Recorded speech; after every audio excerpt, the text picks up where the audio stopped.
This morning, the fast-moving storm came ashore in Florida with wind gusts of over 80 miles per hour. So powerful, they toppled this massive service station awning in Perry, Florida. Near the coast, homes were destroyed or cut off as the much-feared storm surge inundated structures left standing. The storm surge in Cedar Key, topping 8.5 feet.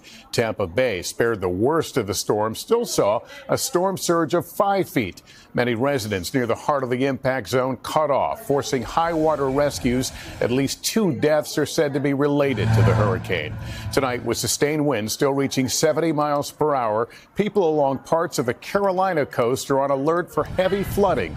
We have a large team across the storm zone. We begin with Tom Yamas in Florida. Tom, good evening. Lester, good evening to you. As we're dealing with the emergency situation here in Florida, we want to show you some live pictures tonight. Georgia and Charleston, South Carolina, where this is right here, feeling the outer bands, and it is getting dangerous there tonight.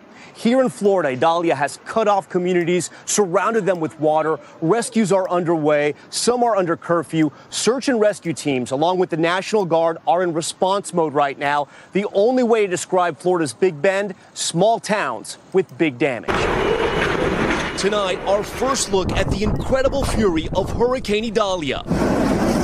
Powerful bursts of wind, relentless sheets of rain, and devastating storm surge combining into a destructive force of historic proportions. I don't think anybody expected it to be this bad. Oh my God! Oh. The Category 3 hurricane is the strongest to hit the Big Bend area in more than a century.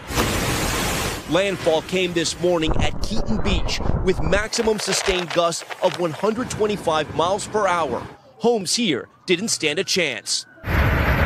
In nearby Perry, this gas station toppled by fierce winds, and across the region, roofs ripped off buildings. Oh my gosh! Have you ever seen anything like this in Perry? Absolutely not. Nobody's going to get power for weeks. The governor touring hard-hit Perry today. What's your message to Floridians who are trapped or stranded right now?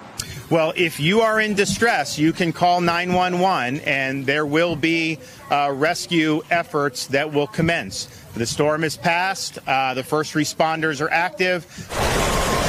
In Steinhatchee, water is everywhere. The town under curfew and neighborhoods completely inundated by the rising tide. Because of that storm surge, many communities were cut off. People were stranded or trapped in their homes. Units like this one from the National Guard have been deployed because of their high water vehicles and those rescue boats up top.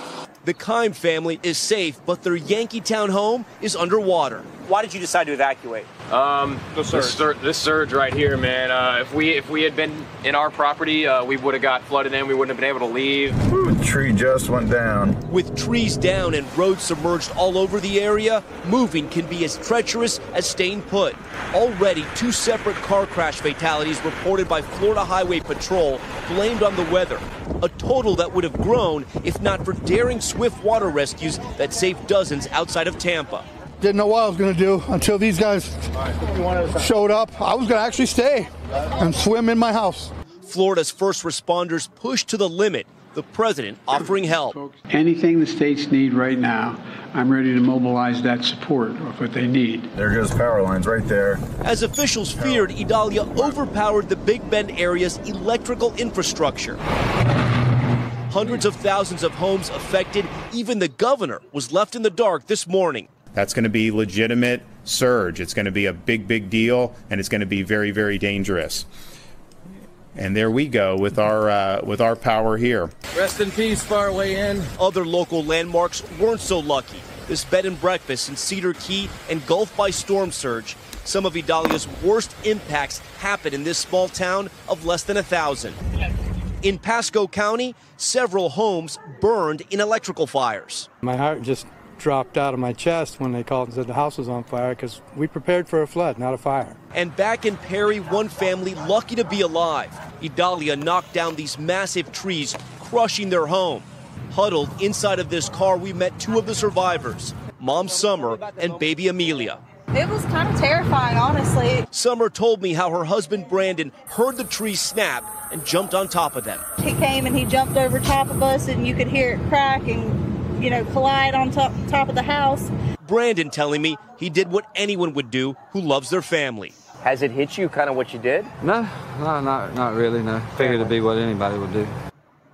And Lester, that family you just heard from right there, they lived in this house just behind me, and you can see how big those trees are. They heard those trees snap, and those thick tree trunks just came crashing down on the home. It is incredible that anyone survived that. You can see right there the top of those trees crashing right into the roof. But that family, including that baby Amelia, they are alive tonight.